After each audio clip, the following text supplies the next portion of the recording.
Welcome back. Anyways, today's DIY on the Bonneville Bobber, we're gonna do an oil and filter change. Now, first things first, run the bike for a few minutes. I'd say 5 to 10 minutes just to heat up the oil.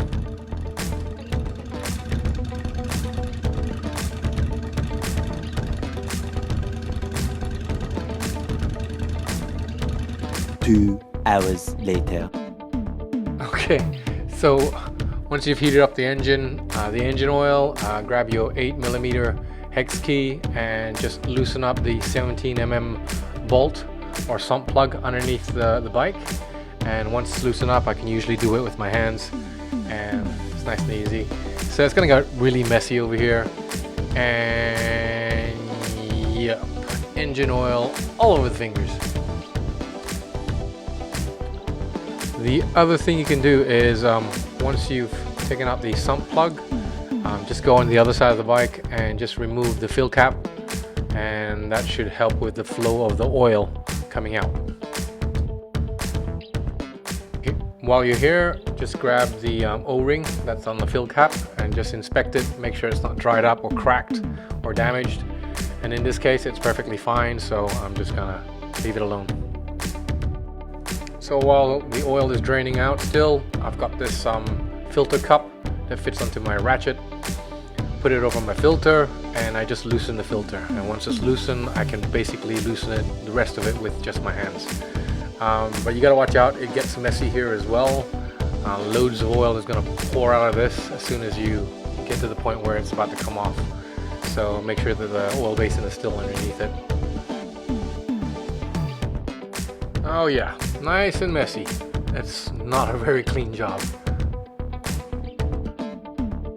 Okay, so after a little while, the oil's all drained out, so you're about to put everything back before you start filling it up. So check your sump plug, get your crush washer, your new crush washer, fit it on, and usually I can just hand tighten this sump plug back underneath the bike.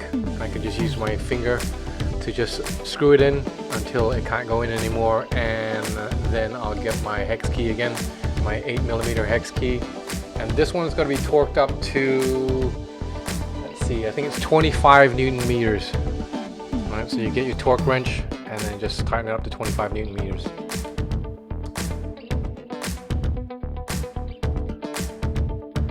So once you've got your sump plug in, it's time to put the filter in. So here's my new filter, and I'm just going to pour a little bit of oil into it, fill it up, and make sure that it's completely filled with oil.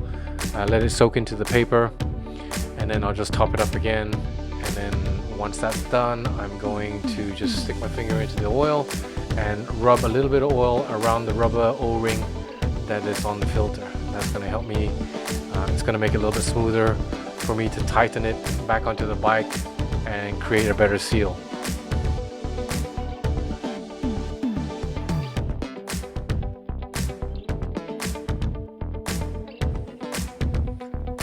So once that's done, get into a good position and try not to spill any oil from the oil filter. And in this case, I had to use two hands to try and balance it and get it underneath the bike. And I just hand screw it first. It took me a couple of goes. I couldn't really quite get it right, but eventually I did. So that's it. You just gotta fiddle around until you get a nice lock onto your screw. And then after that, I just hand tighten it until I can't tighten it with my hand anymore. With the oil filter, you don't really have to tighten it too tight, and as per spec, I think they only tell us to tighten it up to 10 Newton meters. So I use my torque wrench over here with this cap, and yep, I just get it up to 10 Newton meters and I'm done.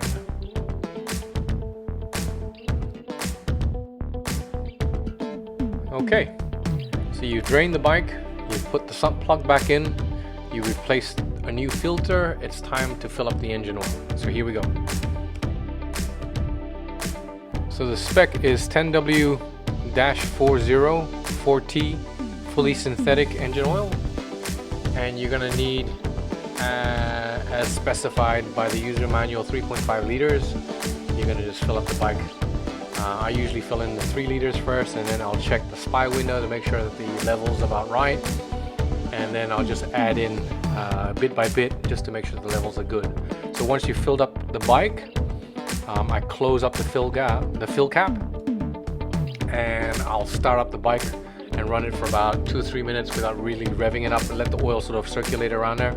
And I'll turn off the bike and I'll let it sit for a couple of minutes, and I'll check the spy window again to make sure what the levels are, and then if I need to add in more oil, I add in more oil.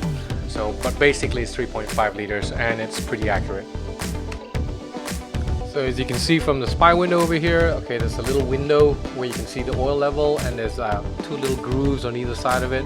So you want the oil level to be basically around there. So once that's done, close up the fill cap, make sure it's nice and tight, and you've done everything that you need to do for your oil change. Good luck with that.